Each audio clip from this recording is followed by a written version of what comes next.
Hello everyone, Eric Watson here, freelance writer, player of games, writer of words, recorder of videos, and tabletop role-playing aficionado. Welcome to another DM's Guild review, my written and video review series where I take a look at the adventures and supplemental material at the Dungeon Masters Guild website. This video will be reviewing the DM's Guild Dungeon Crawl Greenhouse of Nightmares, designed by Zeke Gonzalez for Dungeons & Dragons 5th edition. A review copy has been provided for the purposes of this review. If you enjoy my videos, consider using my affiliate links for your DM's Guild shopping, supporting me via patreon.com/roguewatson. Shoutouts to my platinum patrons, Andrew, Richard, Joe, Will, Tiny Dancer, Nick, Andy, Chris, and Alberto. And gold patrons, RPG Papercrafts, Charming Grenade, Pretty Boy, Numa, Marcos, Dave, Vicente, Gilberto, Sean, AK, Cert2B, Adam, Dead Lizard Lounge, Sam, Ross, Lumpy's Buds, and Jerome. Thank you all very much for your support. So how do you do a tier 4 adventure in Dungeons & Dragons 5th edition? I'm asking. I have no idea. uh, Obviously, I'm not even sure Wizards really knows how to do it either. Although also apparently I've done enough market research to find that most people don't really make it that high level because of the amount of time commitment that it takes. We've been playing our current campaign as of this review, Tomb of Annihilation, for almost 2 years, and my players are level 9. And all of the official adventure books have only gone from, I think, usually ending around 12, maybe one or two of them get to like 15. So nothing supporting high level play. So obviously we have adventures from the DM's Guild that can fill that gap. So I have no experience, despite having 5 years experience with Dungeons and Dragons 5th edition, zero experience with tier 4 play. So I don't know what that looks like other than what I have read in the Dungeon Master's Guide, which breaks it down between the tiers of play. So tier 1 is levels 1 through 4, and you're generally dealing with stuff in a very localized setting. Tier 2 levels 5 through 10. I forget the exact level breakdown, but generally it's every 4 or 5 levels or so. And you're dealing with stuff on a more of a city scale, and then or maybe even a country, and then the land, and then all of a sudden the world at the end. Those are the tiers of play. So when I think of tier 4, I assume there are gigantic world-ending threats, even though that's actually how most of the official D&D 5e books have gone. Tyranny of Dragons, Out of the Abyss, I guess Tomb of Annihilation to an extent, Storm King's Thunder. All of those were basically like world-ending threats, but still the players can kind of get it because they're turned into giants or whatever things happen that allow them to deal with these world-ending threats. So I assume that's kind of what we're looking at. So how do you create a one-shot dungeon crawl that is designed for tier 4? I think this one does a pretty good job of that, with the caveat that I'm still not sure this is necessarily how tier 4 is meant to be played. But again, I'm not quite sure how it's meant to be played regardless, because how do you design an adventure where it is the culmination, in theory, of all the events that the players have done and all these different plots? And it's one reason why Wizards do those kind of doesn't get to that level, because how do you design that adventure? It's you're pulling in all the things that the players have done for months and years into some big world-ending threat that you've been working towards. I think this does a pretty good compromise of still creating that kind of Adventures League style. I don't think this is a one-shot, and it's not designed to be, but more of a self-contained mini adventure. And I say mini adventure because it's basically just a dungeon crawl that happens to have incredibly high level monsters, an insanely high level final boss fight, and a very, very well designed, interesting dungeon crawl. I'm just not sure that, like, all the adventure hooks and the way it's designed, like, you could easily scale not easily, you could scale everything down and it would still fit like a tier 2 dungeon, probably better tier 3, because it's just a dungeon crawl in this laboratory that's all messed up and things have gone wrong. And it's got a Medusa lich, which is amazing. What a cool concept. This high level spellcasting lich who's also a Medusa, with insane amounts of legendary actions and everything else. And it's a neat idea, but like all the adventure hooks and concepts behind going to this dungeon don't really speak to me as something that high level of a party would bother to deal with, because at that point, at that level, like hiring people that can go do this. You know what I mean? Like that's they're dealing with like an incursion of elder gods or stuff that's truly like a world-ending cataclysm. And what this presents is basically one lich doing a thing um, to basically punish like the surrounding countryside because they're polluting the land. It's very much like a poison ivy situation. It's kind of her whole backstory. So that concept, and I realize I'm going on off a rant here because partly I don't know what a good tier 4 adventure feels like or looks like. We just haven't had a lot, so I want to praise this for going there and doing that, which is really cool. But on the other hand, thematically, it feels like this would better serve tier 3 at the most because it kind of works similar to a lot of other adventures that the players have been doing since tier 2, which is like you're given a mission to go to a dungeon because this villain is threatening the surrounding area, and that feels like a tier 2, tier 3 situation at the most rather than this big tier 4. So that being said, I really do absolutely love this adventure. It's a really, really well designed dungeon crawl. It's got a very well balanced mixture of combat and exploration and social encounters.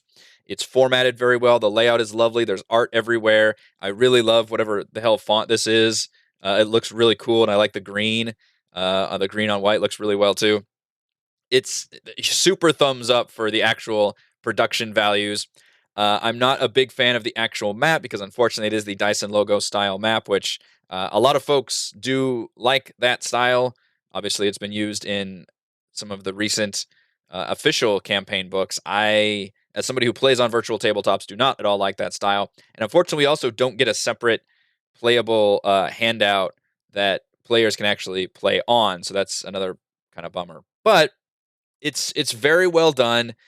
It's got some really cool new monsters in it, and I mean, look at just the format, the layout. It all looks really really nice. I love the way it does the random encounters. So the initial adventure hooks, only one of them really even speaks close to what a tier 4 party would worry about, which is there's a prologue to a series of adventures, and this is one of 3, but it's designed in a way that you don't have to play them, I think, in any particular order. Essentially, there's this prologue mission, which I believe is a pay what you want priced um, uh, mini adventure on the DM's Guild that introduces this relic, which the players can destroy, thinking it's, I think, a good thing to destroy it. But destroying it unleashes these 3 liches, and they're all different kinds of liches. So instead of just a human lich, there's a Medusa lich, which is this one. There's an Oni lich, and a Illithid lich, which is all, and they all have different things that they're doing and different plots. So that's a cool way of doing a series, by the way, is not necessarily having it be a part 1, part 2, part 3, but instead introducing this threat. And then basically giving the players, okay, you need to go now kill these 3 liches, and you can do them basically in any order. So I think that's a neat way of tying a series together. It's the Pretty Little Liches series. So this is considered PLL1. But I think, I haven't looked at the others, I haven't reviewed the others. In fact, I think the third one is still, I don't know if it's out yet or not. Um, but I don't know if they're in any particular order. I don't think they are. The other, and that one's okay because that one, at least, liches are pretty high level threats. So you could say, okay, well, hey, super heroic badasses, you need to go take care of these liches. That is at least a little more deserving of their time. The other ones are just like you meet somebody that's like, hey, my person's been captured. Can you go save them? Not to say that heroes don't like help people, but again, I'm just thinking like at this point, they're basically getting together to punch Thanos in the face, not necessarily stopping to help an old lady walk across the road. So it's kind of a disconnect between what I picture tier 4 as being versus kind of what this provides. I do like the random encounters. I like the way that these encounters are designed, which is more about how Wizards actually designs a lot of random encounters, which are, give me a table. This one's a D6, but actually provide like notes on how to run these things. Don't have them all just be, it's 1d4 plus 1 knolls that you run into, and that's the whole thing. Instead, it's a whole little bit about, your party stumbles into quicksand and there's some snakes above you that attack you, or there's this really unique snail-like creature that retreats into a cave, and if you search around, then you can find a bunch of treasure that it's got. Or there's you can find some UNT abominations, which are minions of the boss in this in the dungeon that you're going to. They've captured somebody and they're trying to bring them over there. Like it's tie in things to the actual dungeon you're going to. I really like the way that designs that the random encounters are all designed in these. I guess it's a swamp area. So here's the map, the actual greenhouse dungeon. Again, I really like this design. Multiple entrances. It's the first half is fairly non-linear. There's different little laboratories you can go into, different areas, different combat encounters, but also all of the actual minions you run into, which are all UNT Malisons or purebloods, will socialize with you. They want to talk with you. One of them is actually stealing things from the final boss, just like stealing different items or trying to escape or something. One of them is just rifling through like a desk looking for stuff. It's a neat idea because I don't see how players wouldn't just beat up on these poor UNT. I mean, UNT purebloods and Malisons. Again, that's something like tier 2 players would be handling, not freaking level 17. That's nothing. Even Malisons are only CR 3. Now, eventually, when we get to the final half of the dungeon, that part does finally start scaling up and feeling like, okay, this is a massive threat. And the final boss fight is incredibly super powered and very, very satisfying. Obviously, I haven't run this adventure. I don't know anything about tier 4, but just looking through her stat block, it looks like she can definitely bring the pain and cause some eyebrows to be raised. But I like the mixture of in the first half, the socialization with all the Yuan-Ti minions. And there's a good use of thematic monsters that use original stat blocks. So, for example, in the actual greenhouse room, which I like the way it's designed, there's multiple doors and multiple keys. You can get them from the actual laboratory assistants, which are all the UNT. And then you need both keys to actually get into the final boss fight at the end. And there's a cool like greenhouse area that basically everybody has to go through, which I think is a cool way of designing this dungeon. There's multiple entrances. As I said, each entrance has a different trap involved, which is cool. There's a chandelier at room number 1 that will shatter down and actually spew like gas poison everywhere. And then this one at number 9, you walk in and there's this kind of lightning trap where if you don't follow the clues to turn around and cover your eyes, it zaps you as you go into like almost like a pressure chamber, going in out from like a space station or something, and one door closes, the other one has to like depressurize and it zaps you with lightning. So I like there's multiple entrances, there's multiple traps, there's multiple minions, and then the rethemed monsters. In the greenhouse, there is a mating plant that uses the Roper stat block. A classic kind of weird, I forgot what it's called, pitcher plant or something, like a Venus flytrap style thing with tendrils coming out. There's giant beetles in a compost heap, which uses the Triceratops stat block, which is really clever. And there's giant mosquitoes at one point, which of course use the Sturge stat block because Sturges are basically just giant mosquitoes. So it's a really good use of repurposing monster stat blocks that are already in the monster manual into themed enemies for this dungeon. It's very highly thematic, and I love it. Everything is poison. Everything is like mutated monsters, or you find mutated animals that have been transformed into animals by the boss, who is basically this kind of poison ivy crossed with like an evil mad scientist with the Medusa Lich, which is a really cool concept. In fact, when you actually get to her and break down the doors, she is performing like surgery on, if you do one of the adventure hooks, you're supposed to find that person and rescue them. And she's like performing experiments on that person. So, and her whole thing is, of course, she wants to. It's basically poison ivy. She's fighting back against the incursions of, industry and people not treating nature very well. And she's doing that in a very, very darkly twisted way by basically like transforming people into animals and running a whole bunch of like nature themed experiments. So, and the final actual boss fight is ridiculous, which is number 13. You can see the artwork and pictures here are absolutely phenomenal. She is a CR 26, I believe, Lich Medusa. This is Thymea Scarlet Scale. And in her, she's got minions, also a UNT Abomination, a Malison, and a Blister Beetle, which I think is a CR 19 monstrosity that actually does like acid damage around it and can like spit off acid. That one of those like bombardier beetles I'm picturing too. Just a really, really neat idea for having minions around. Again, all very highly thematic, which is very fun to see. And the Medusa Lich, or is it Medusa Lich or Lich Medusa? That's a good question. Yeah, CR 26. She's got over 200 hit points, AC of 25.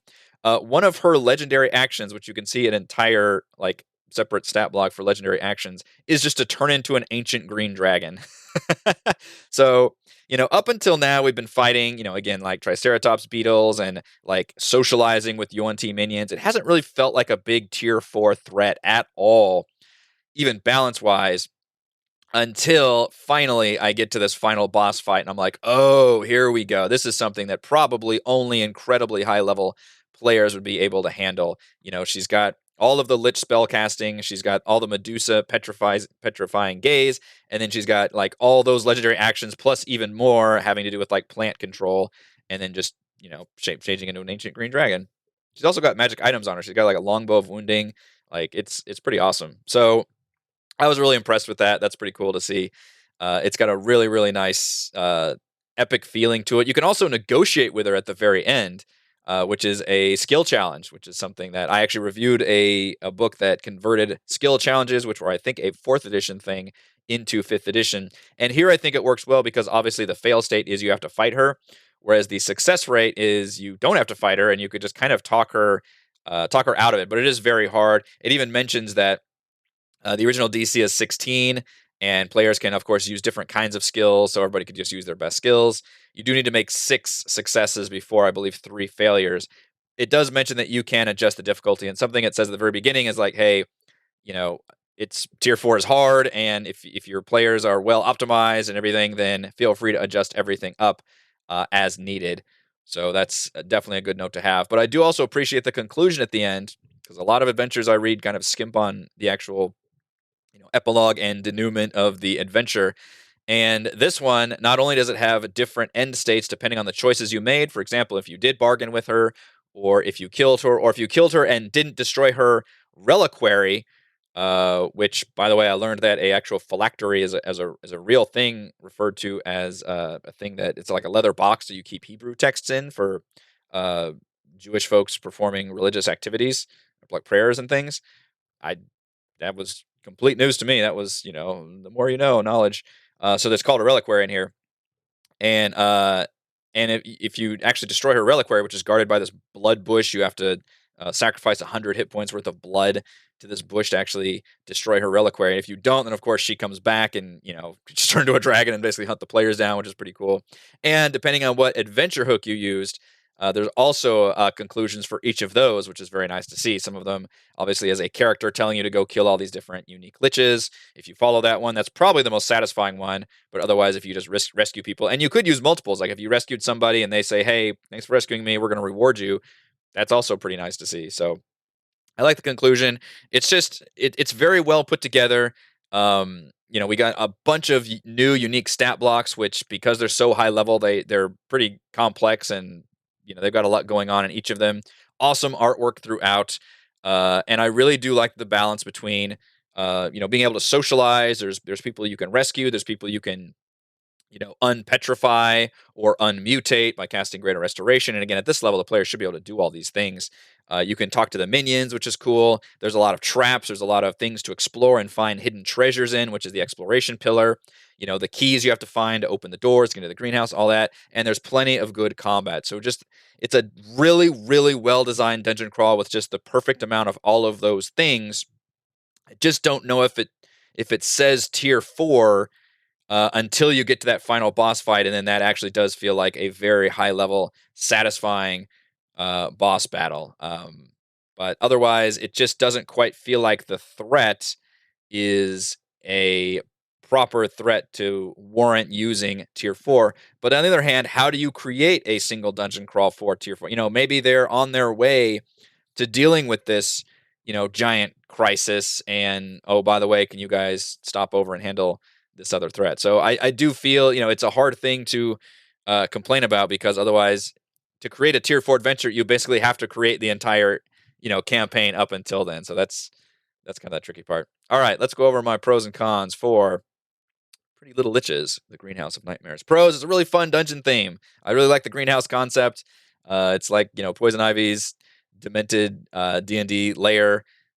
Tons of really great thematic enemies, and the actual design is very well done. Perfect balance, everything. Pro, detailed random wetlands encounters. if you're going to do random encounters, do it exactly like this, where you include a table, but then also include an expanded like paragraph and notes on all of those different features, because then that helps me tie in, and some of them do tie in. Like I said, you can meet some of the lab assistants, the minions along the way, and that helps tie in and further expand the actual dungeon that you're going to, which I really like. Pro, excellent balance of combat, social, and exploration, as I already mentioned. Perfect balance of the three pillars of D&D. Pro, the final battle includes optional negotiation and an epic multi-stage boss fight with a spell-casting Medusa Lich.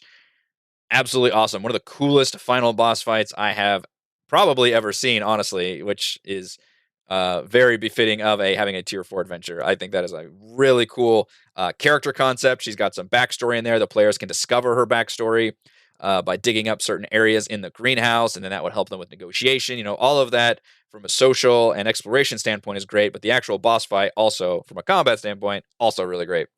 Pro, multiple conclusions depending on player choices and adventure hooks. So many adventures skimp on the actual epilogue, and this one does not, which is very much appreciated. Cons, the Dyson Logos map, I'm never a fan of that. And there's no separate player map handout either. It's just that one little bit that you saw in that kind of half page. That's a bummer. The other con is one that I was really wrestling on whether to put as a con, but it's something I've mentioned a lot throughout this review, is that the adventure itself doesn't seem to warrant actually being a tier 4 adventure. Like the combat encounters do, at least at the end, the final boss fight does, but the actual like plot hooks and adventures is like, hey, can you go rescue this person? Or there's this lich up to no good, in this area, can you fight them? Um, it doesn't quite speak to me as something a tier 4 party would be worried about compared to other, more world ending threats. Final verdict, Greenhouse of Nightmares features a highly thematic, well-designed dungeon crawl with new high-level monsters and an epic final boss fight. Thank you to everyone for watching this video review. You can see my written review at roguewatson.com. You can support my work at patreon.com/roguewatson, and you can follow our own D&D adventures here on my YouTube channel. Thank you.